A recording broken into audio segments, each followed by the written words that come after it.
Innal muttaqina fi jannatin wa uyun. Sesungguhnya orang-orang yang bertakwa itu ada dalam taman-taman surga dan juga mata air.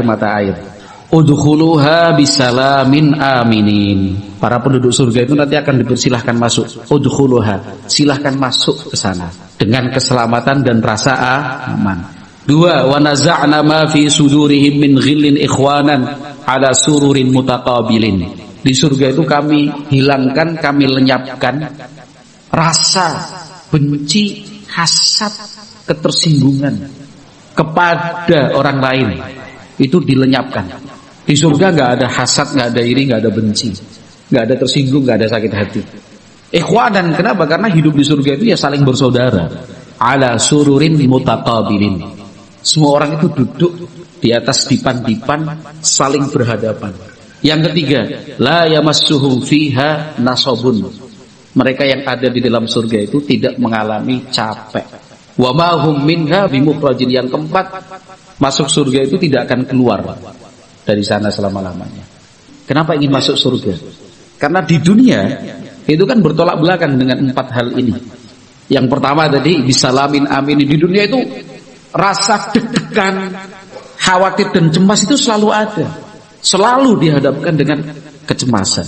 Tapi kalau di surga bisalamin aminin, selalu aman. Yang kedua, wa naza'na ma fi sudurihim min ghillin ikhwanan ala sururin mutaqabilin. Di dunia ini kapan sih kita bisa bebas dari konflik antar teman, antar orang, antar rekan kerja, antar tetangga, antar suami istri, antar orang tua dan anak, antara kakak adik? Kapan sih kita bisa bebas dari itu semua? Kalau kita bebas hari ini belum tentu ke depan juga masih bebas. Kalau kita mengatakan saya enggak kok, tapi dulu kan pernah kan? Yang namanya di dunia itu selalu ada konflik, salah paham, ketersinggungan, bercandanya yang tidak pas, salah ucap, salah persepsi juga, salah baca bisa, salah kirim bisa nggak? Bisa. Konflik, gesekan dan macam-macam itu banyak sekali. Nah, ketika kita mengalami adanya perselisihan, konflik, ingat surga yang tidak ada konflik di sana. La yamassuhum fiha nasabun. Di surga itu nggak ada capek. Jadi kalau pas capek antar jemput anak, capek berangkat pulang taklim, capek berangkat bekerja dan ketika sampai di rumah. Dulu susah cari pekerjaan, barang dapat pekerjaan bingung. Itulah manusia. Capek untuk kepentingan dia pribadi, demi urusan keluarga, itu kaitannya dengan ibadah dan dakwah, ta'awun dan yang semisalnya, capek lah. Tapi kalau udah mulai capek begitu, ya ini dunia, gak bisa kita istirahat. Ya istirahat itu ternyata cuma hanya bisa di surga. Di dunia ya jangan bayangkan bisa istirahat. Bisa istirahat tapi itu cuma sebentar.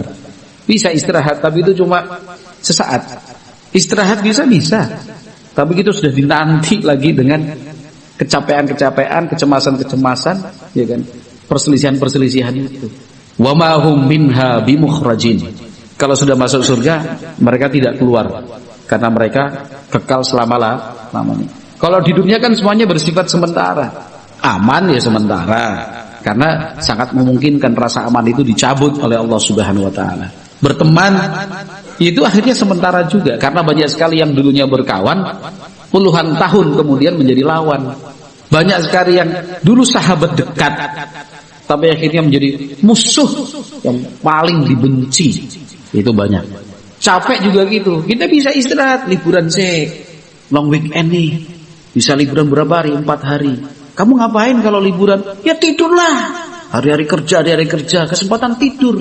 Tidur seharian dari pagi pada subuh sampai menjelang zuhur. Bangun pegel. Bayangannya kalau tidur setengah hari full, badannya seger. Tapi ternyata pegel. Tidur terus-terusan itu juga capek loh. Ya, karena melampaui batas. Kerja capek. Liburan capek. Aktif berkegiatan capek. Terlalu banyak tiduran capek. Nahan haus, nahan lapar capek.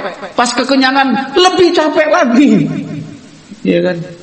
Jadi memang hidup di dunia itu selalu capek. Jadi usahakanlah kalau mengeluh, jangan mengeluh dengan sesuatu yang mau tidak mau itu akan kita rasakan. Jangan mengeluh dengan sesuatu yang semua orang juga merasakan. Ayo Mas talim, kowe ora pantes alasan kayak gue, enggak pantes. Emangnya yang kesel cuma kamu doang? Aku juga kesel, capek. Gitu. Memangnya yang capek itu cuma yang berangkat taklim. Itu yang enggak taklim juga capek, sama. Kalau sudah merasa capek, diingat-ingat lagi lah. Capek itu bukan alasan, karena lelah hanya alasan seorang pecundang. Seorang pejuang tidak mengenal lelah. Capek aku. Ya. Yang capek itu bukan hanya jenengan, semua orang capek. Tapi mereka yang berhasil itu yang mengabaikan rasa capek. Yang bahagia itu mereka yang lelah itu bukan masalah. Apalagi kalau seseorang udah bercita-cita pengen masuk surga, wes orang apa-apa nih di dunia ini.